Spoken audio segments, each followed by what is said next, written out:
going on framing out downstairs, but before we can move on to something new, there are a few little bits we need to finish off on the bathroom wall. So last week, Ricky got down the subfloor on the mezzanine, so we've now got a fully functioning walkable space up there. Then we moved downstairs and built our very first stud wall, but we ran out of time before we could finish it. So I've just secured the wall down to our concrete slab, so she is strong and sturdy. Strong, sturdy girl like you. They're nice, they're nice. Right, I need to get this door frame in.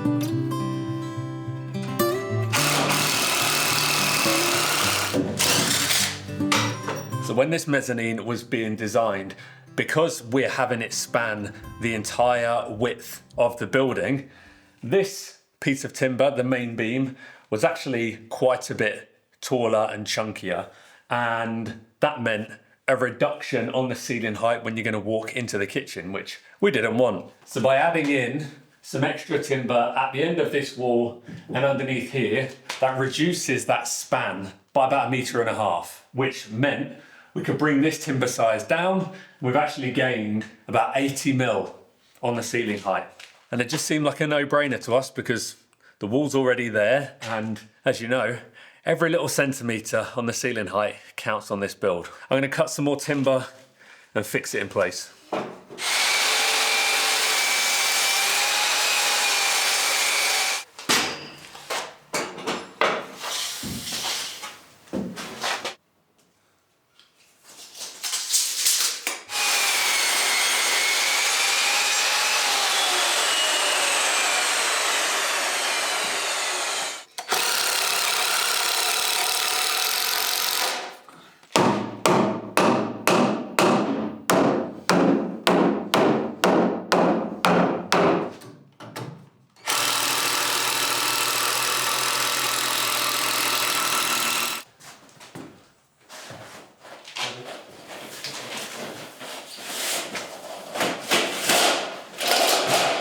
It's such a win having this extra space to store stuff upstairs. We can finally reclaim a little bit of floor space down here. So this is the metal that we're going to use to create our stud walls.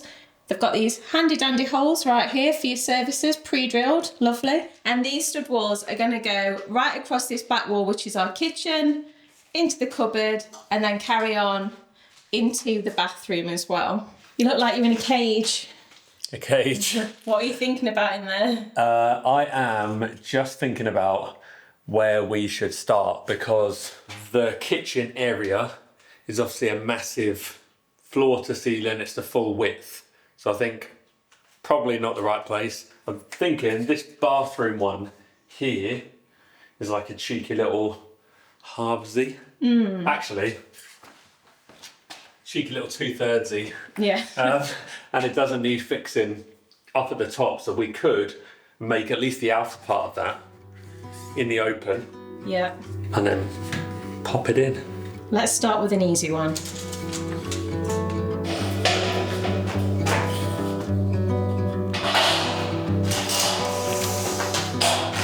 So what's the deal? Do you just literally sort of snip the metal? Apparently, it's supposed to be pretty simple.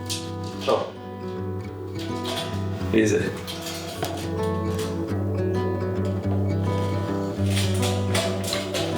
Just thinking you could probably do this. Do you want to be chief cutter? Yeah, as long as you do the measuring, I'll do the snipping. Okay.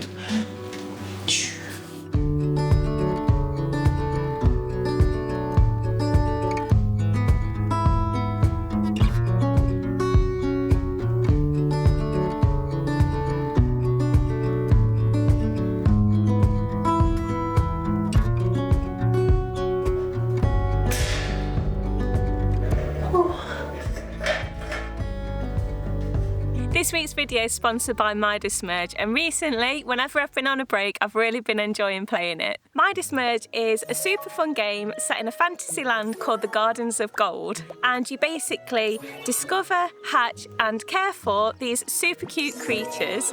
You can even evolve them just by merging them. They're all adorable, but if I had to pick my favourite, it is the Cappy Bird. Look at his tiny little wings. Where are you flying to? So the story of the game is that you, along with the king and queen, are trying to restore the beauty of the gardens and banish the darkness that was cast by the evil goddess of night. You merge Sunburst to illuminate new sections of the garden and free all of the adorable creatures. Midas Merge is free to download. It's perfect to play offline because you don't need a Wi-Fi connection. It's ad-free and there are no dead ends, so you can enjoy the game without any interruptions. If you want to start playing Midas Merge, the first 100 people to use our link or QR code will receive a unique Mox Fox level 1 who will be personalised with our name, and this little guy will boost your garden progress, so don't miss out. Scan the QR code or click our link in the description now and go and find your favourite creature. It's a super fun, relaxing game. Enjoy. So we've not actually built anything from this metal before, so it's a good excuse to get, or good reason to get, a nifty new tool. And this contraption that Ricky is trying out basically butterflies together and theoretically fixes two bits together. Yeah. Does it? Yes. You can see here, so it pierces a hole through. Yeah. And then sort of takes the excess part and then pops it on the inside of the other one. I know lots of people use screws, but you've then got the problem of the head on there, where obviously you want to push plasterboard against, so then that's not ideal. You have to use, what is it they call them, wafer head screws. I mean, literally couldn't buy any here. All the screws have got such fat heads on, so opted for the crimper instead, and looks like it's going to do the job. So let's start piecing this together.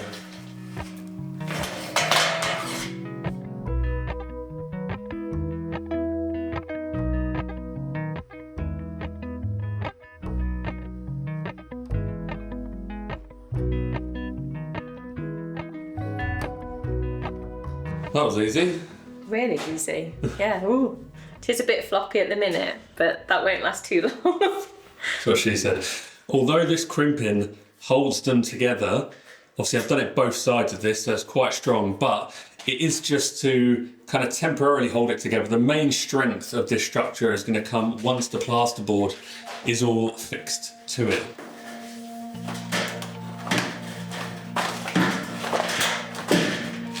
We're not even half a wall in yet, and we've already realised that we've made a bit of a boo-boo. It's nothing too major. We just need to take off the end here because we've realised this actually needs to butt up to the wall there that's going to be within the shower. So we need to take this one out, build our wall that's going to be in here, and then we'll chop this down, push this back, fit it back in.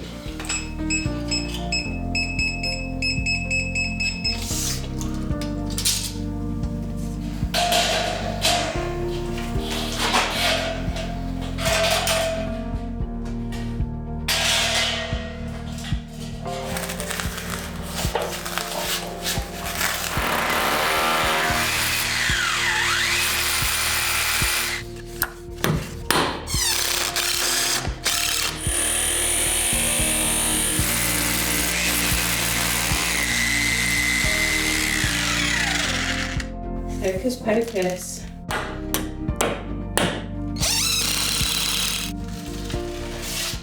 Oh, I literally hate it when it does that. Oh.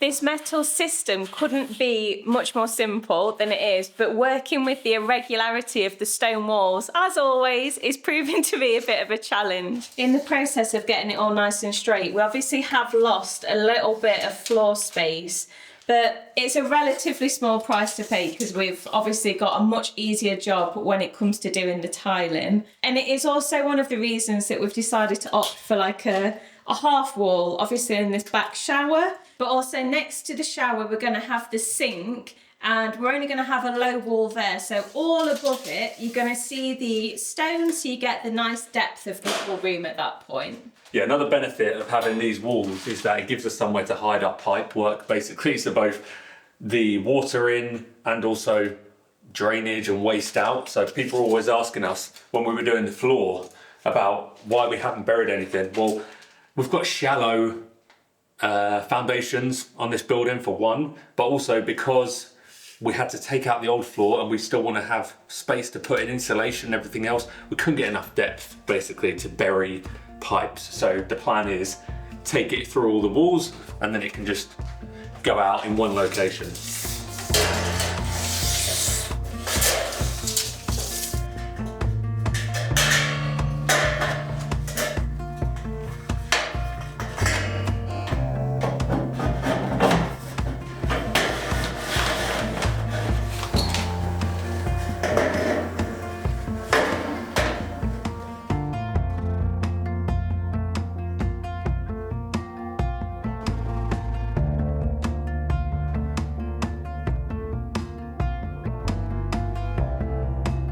Okay, so the full wall is in, and now I just need to adjust the half wall we built earlier on and get that back in place and secured.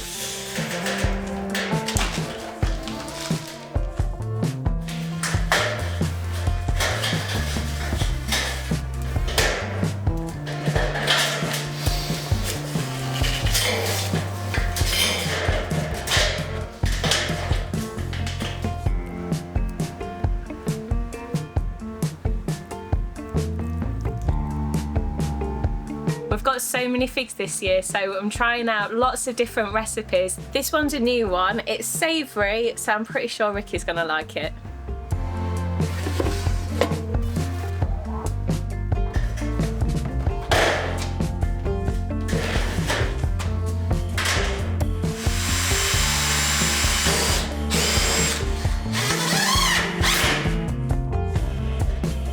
Hello. Have I got you at a good moment? Oh, yes. Get a whiff of these. This is some high-end snackage right here. Salamanders. I know, it's not the standard work site fodder, is it? Roasted figs with feta. Do you want to get your chops round one? Yes, please. Oh, no, your hands are too dirty. There you go. Lefty.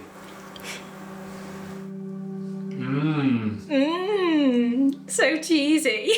It doesn't even taste like fig, does it? Mouthful.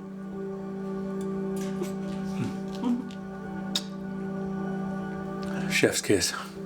Kiss for the chef. I'm still chewing.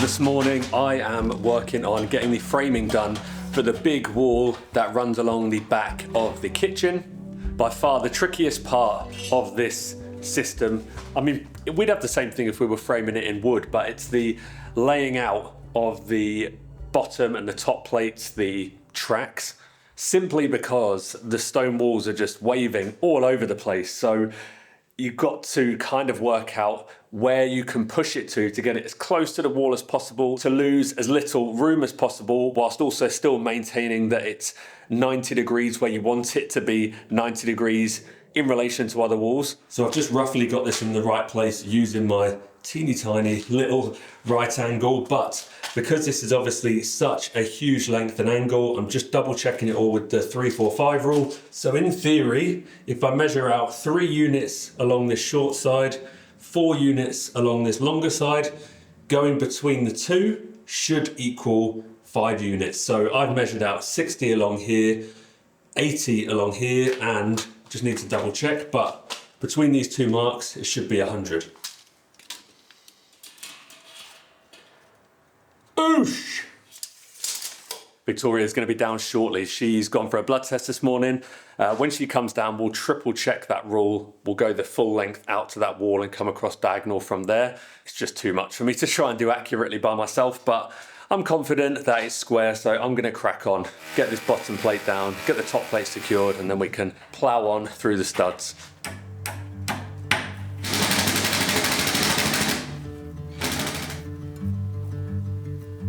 Bon dia. Bon dia. Tudo bem? Tudo. Your arm okay? Ta-da! Yeah, I'm absolutely fine.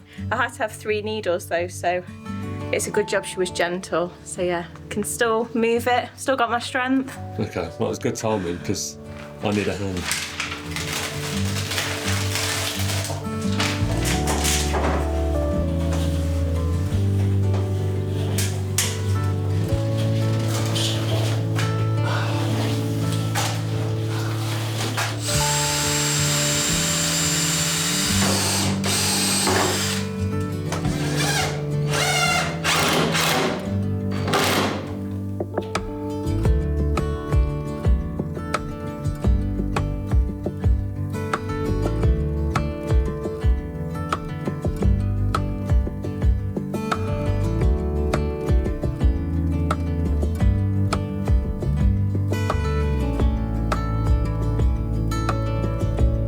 It would be a fair assessment to say that I am not a naturally gifted gardener. I do not have the green fingers, but I still enjoy it, so I'm not going to stop doing it. And in fairness, we have had some really tasty things out of there this year, but it's definitely past its best and looking a little bit crusty around the edges. One thing I am excited to get to do though today is I'm going to get to pull up my garlic.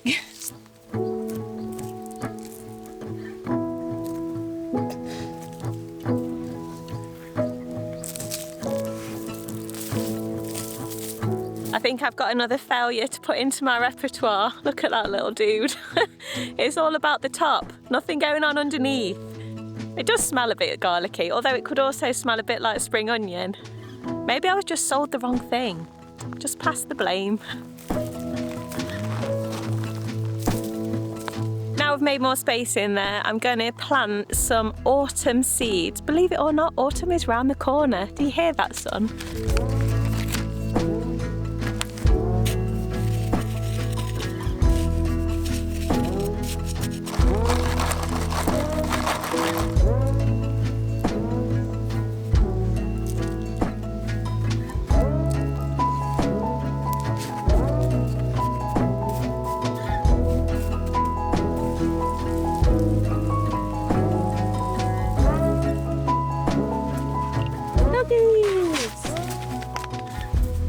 Hi, Papa. Okay. Good girl.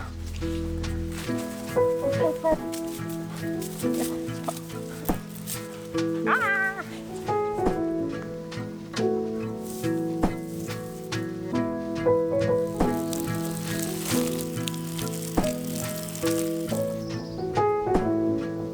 Okay, so that's the framing for the kitchen wall done. I'm going to be fitting some timber noggins between the studs around this height because that's where our kitchen wall cabinets are going to be, so we want to beef this up a bit for where they're going to fix to the wall and the load's going to be. Also, because of the load from those wall cabinets, I'm going to put some packers between the studs and the walls and fix through the studs, through the packers into the walls, just to give some more strength to these. Victoria's over the moon with our brand new kitchen. Love what you've done with this space. It does somehow actually look a lot bigger of a run, if that makes sense, having all the metal across. I just can't wait until we get to the point of getting cabinets on the wall. Biscuits? There's still a bit more framing to do in the bathroom here because we need like a half wall sink vanity area there that's going to go back to a full wall and under the stairs, but until the stairs are in, we're going to hold off on that because that thing needs to be millimetre perfect. And speaking of the stairs, we're getting lots of questions about them lately, as well as lots of other questions about the layout, how we're going to live in here. I think we must have lots of new people along for the journey that haven't seen our previous videos where we've discussed this. So if you're new around here, hello. Yeah, it seems like a good time to address some of those questions that we're getting asked week in, week out. So because it is obviously a really small space, I think one question that's cropping up quite often is how are we going to get up and down from the new mezzanine safely with a baby? Read all the books. The option of a fireman's pole is out. So we have stuck with our original plan of having a staircase. So the staircase is going to hug this gable end wall. It's going to head down to the corner, have a winder, and then go underneath the window pretty much to about where Victoria is. We're going to have a couple of bigger steps there with some storage in. With some storage in. Probably for smelly shoes in reality. We've actually designed quite a decent staircase for in here, and although it's going to be a bit narrower and a little bit steeper than what you'd have in a bigger residential house, it's still going to be a whole lot safer going up and down there than it would be with a ladder or a spiral staircase. Plus, underneath gives us a pretty decent amount of storage. So to slide or not to slide, that is the question. For this bathroom, no slide. We keep getting asked questions if we'd plan to put in a sliding, like a pocket door in the bathroom to save space. We have decided to keep it as a regular door, and there's a couple of reasons for that. So we had a sliding door in our downstairs loo back in the UK, and neither of us were massive fans of it, so we didn't really want to have that as an option here. Also, on a practical note, for this bathroom, we don't really have too much storage, and for things like hanging towels, the back of the door is going to be a really useful space, and with a pocket door, obviously if you're opening the door, the towels are going to get squished, so that little storage solution would be lost. I think some people were a bit concerned that there won't be space for a door because of how tight the bathroom is, but because of the size of the bathroom, we're not going to open inwards, it's going to open outwards into the room. Previously, we had planned on there being a little hallway here, so there was going to be another wall about there, but having now started putting the mezzanine and actual things into place, we think it's going to be a bit tighter, because at the moment, as you walk through the door, that wall is kind of to the left of the door, so you still come straight into the kitchen, whereas if there was another wall there and you're looking down it, it might be a bit imposing. This was a prime example of things looking okay on paper, but as soon as you put the actual physical thing in front of you, you realise it's maybe not the best idea. So yeah, that wall's gone. Now the bathroom door can swing fully open into the room, no problemo. So I've had a few questions worrying that we've made a death trap in our mezzanine, and are we going to be putting railings on? Yes, we are absolutely putting railings on. There are not going to be any adults, children or dogs falling from there. So when we designed and started this build, there was obviously no baby in the picture, so I think a lot of people are right in asking the question of where is the baby going to sleep? So we're going to build a nice heated and air-conditioned kennel just out there. Now the serious answer is that Bubba is going to be upstairs with us. So there's going to be storage along the wall there. Then we're going to have our king-size bed here. I will be on this side of the bed laid out. So bed here, cot for baby is going to be right there. So in between all the storage cupboards and the end of the bed, so we can be laying in bed, here crying in the middle of the night, wake up, baby needs a feed, get the nip out. Really? Yeah, that's it. Baby's going to be right there. What were you miming up there? I couldn't... Ricky! You're gross. You are really pushing your luck with me not using a ladder at the minute. Left to your own devices, you just cannot be trusted. But following on with baby-related questions, we have been asked quite a lot about what's going to happen when the baby gets bigger, like much bigger.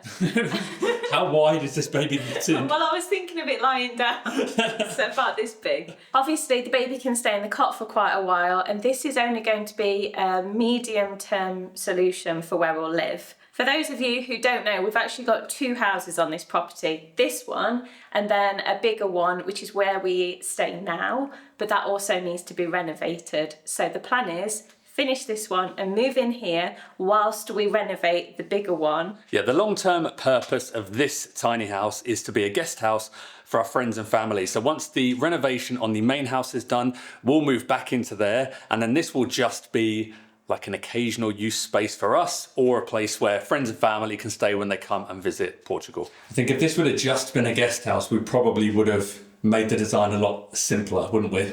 Yeah, a lot simpler. We would have definitely had probably a bit of a smaller kitchen, less storage. Definitely, we wouldn't have needed to accommodate 2 dog beds either. Yeah, that's true. Maybe a job for the future will be when we move into the main house, will be to come back down here and simplify it. Yeah, repurpose it. Maybe it could be like a nice wine fridge. All right. Steady on. We always knew that this was going to, at some point, be our permanent residence, you know, full time. So we wanted to make sure that, albeit small, it was as well designed and thought out for how we want to live in it as possible. Fingers crossed we did it.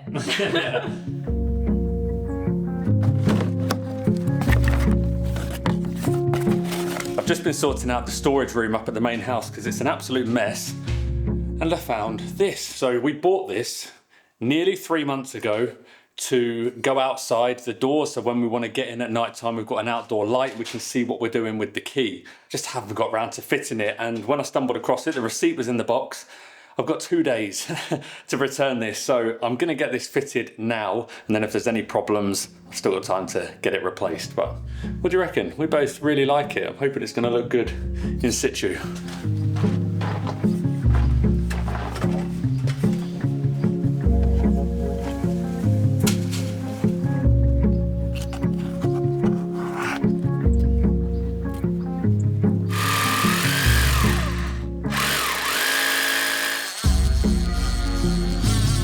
We bought this mostly because we liked the sort of vintagey, patinaed look of it, and we thought it would just go really nice with the stone.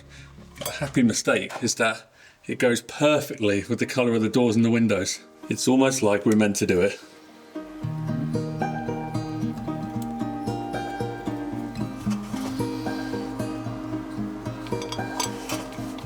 Oh, this is so fiddly. Why do they make parts for these so small? I've just dropped the other one of these teeny tiny little nuts to go on the end. I don't think I stand a chance of finding it. Right down there, just amongst all that dirt. I'm just gonna get a bulb in and test it quickly just to make sure it works. And then I'll have to look for it afterwards and finish it off.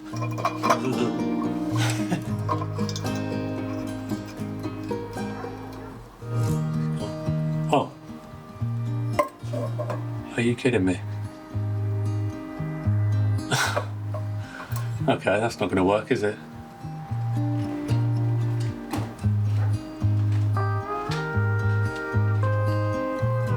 Hurrah! It's a miracle. I found my nut. That sounds odd. One thing that's a bit annoying is that the bulb I bought is too big to fit inside the glass surround that goes onto there, so we'll have to get a thinner bulb. Right, I'm gonna get this missing nut on and then I'll come back a bit later on, see what this looks like in the dark.